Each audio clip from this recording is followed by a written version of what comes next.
આજની રેસીપી છે રવાના લાડુ, એ પણ પાક કર્યા વગરના. તમે જોઈ શકો છો આ જે લાડુ છે એ એકદમ મુલાયમ અને મોઢામાં મૂકતા જ ઓગળી જાય એવા છે. તો ચાલો ગેસની ફ્લેમ પાસે રેસીપી શરૂ કરીશું. એના માટે હું એક મિક્સિંગ બાઉલ લીધું છે. એની અંદર રવો નાખીશું અને દૂધ નાખીશું. એની સાથે આ મિશ્રણને હલાવી લઈશું. તો એની સાથે હું થોડીક મલાઈ પણ નાખીશું. હું 1 ટેબલ સ્પૂન જેવું મલાઈ નાખું છું આની અંદર અને આ મિશ્રણને હલાવી લઈશું.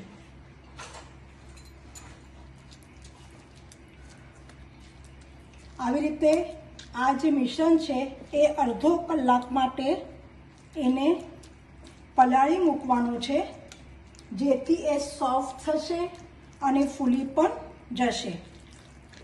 આ પહેલો સ્ટેપ પૂરો થયો છે.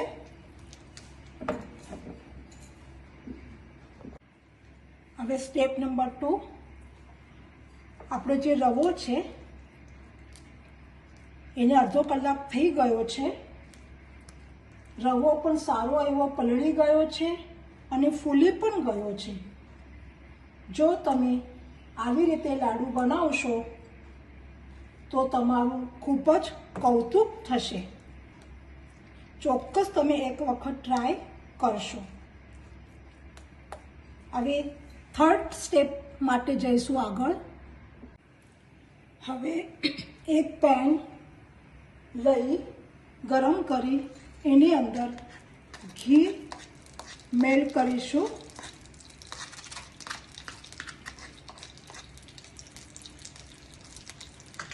ઘી મેલ્ટ થાય પછી એને થોડુંક ચારે બાજુથી એને ગ્રીસ કરી લઈશું આવી રીતે, જેથી આપણું જે મિશ્રણ હશે તે આજુબાજુ ચોટે નહીં. આપણું ઘી મેલ્ટ થઈ ગયું છે.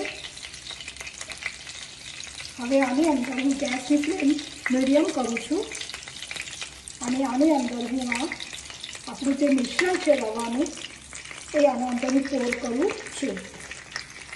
હવે આને બરાબર શેકી લઈશું જ્યાં સુધી આપણું પેન છોડે નહીં ત્યાં સુધી. આપણું જે ઘી છે એ આના અંદર બરાબર મિક્સ કરવાનું છે.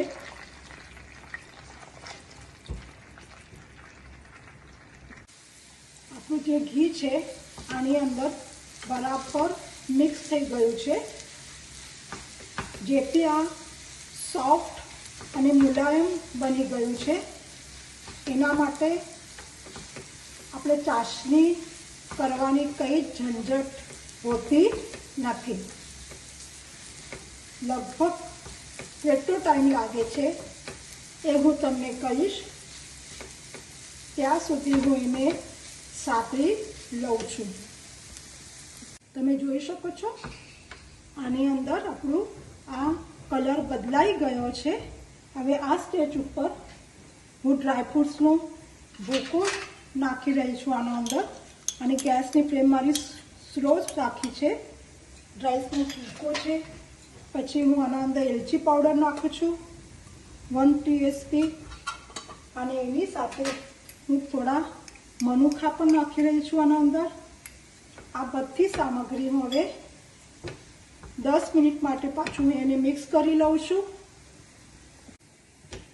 આપણું બરાબર શેકાઈ ગયું છે. હવે હું ગેસની ફ્લેમ બંધ કરું છું અને હવે એની અંદર આપણે ગોળ નાખીશું અને ગોળ નાખીને એને હલાવીને 5-10 મિનિટ માટે એમને આપણે ઢાંકીને મૂકીશું. હવે હું ઢાંકીને મૂકું છું.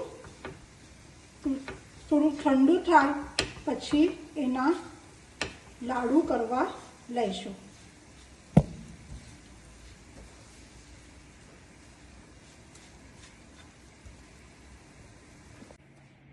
હવે હું મિશ્રણ એક બાઉલમાં કાઢી લીધું છે.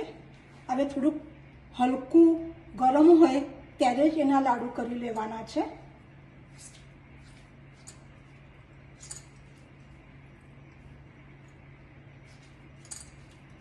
આવી રીતે હું બધા લાડુ કરી લેવાની છું.